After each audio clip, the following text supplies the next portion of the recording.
ከናዝሬቱ ስብሰባ በኋላ በብዛት ሰማቸው የነበሩ ድምጾች ኢሚዲየትሊ አጀንዳውን ይዞ የመጣው ጀዋር ነው። ከዛ በኋላ በብዛት ሰማቸው የነበሩ ድምጾች ከኦህዴዶች በኩል የሚመጡ እና ከኦሮሞ ልሂቃን በኩል የሚመጡ ድምጾች ናቸው።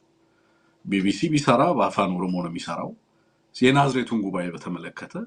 ከዛ ውጪ ፕሮግራም ሌሎቹ የብልጽግና አባላት በፕሮግራሙ ላይ የነበሩት ናዝሬት ላይ የተካሄደውንና የብልጽግና አቋም ሆኖ በምክክር ኮሚሽን በኩል እንዲጸድቅ ፑሽ እየተደረገ ያለው ሐሳብ ምንድነው ሪሊ የሚለውን ለማወቅ ነው ጥረት ሳደርግ የነበረው። በእውነት ማለት ኦሮሚያ ልትፈርስ ነው የሚል ነገር ነው ነገር የነበረው። የብሔር ፌደራሊዝሙን ሊያጠፋልን ነው፣ ኦህዴድ ሊያጠፋ ነው፣ ስለዚህ የኦሮሚያ ህልውና አደጋ ውስጥ ነው የኦሮሞ ልሂቃን የሚነግሩ ነው የነበረው በተደጋጋሚ።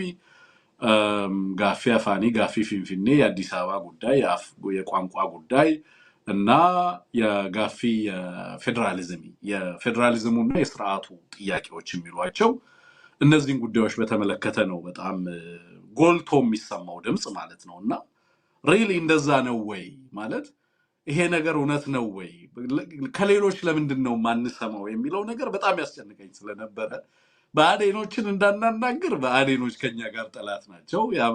እኛን እንደውም የአማራ ሚዲያ ተቋማትን እኮ በጣም ከሚገስጹት ውስጥ እኮ አንዱ በአዴን ነው። አያየንም ሁላ የኛን ፕሮግራም ሐሳብም አይሰማም።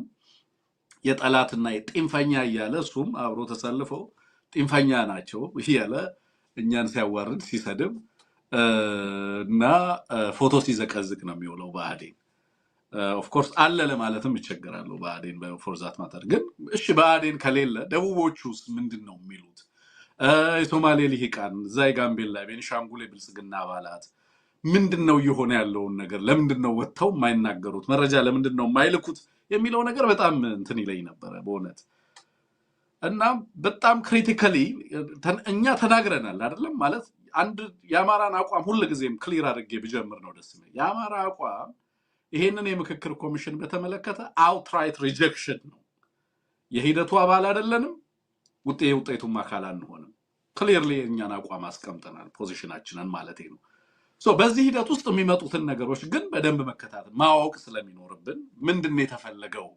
ለምንድነው አማራን ጦርነት ውስጥ አድርጎ ትግራይን በእንደዚህ አይነት ሁኔታ ውስጥ አድርጎ ልሂቃንን የአማራ ልሂቃንን ከ40 ሺህ በላይ አማራ ተወላጆች ምሁራንን እስር ቤት አድርጎ ለምን በዚህ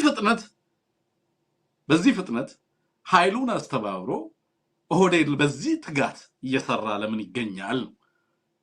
በእርግጥ ሰላም ፈልጎ ነው ወይ?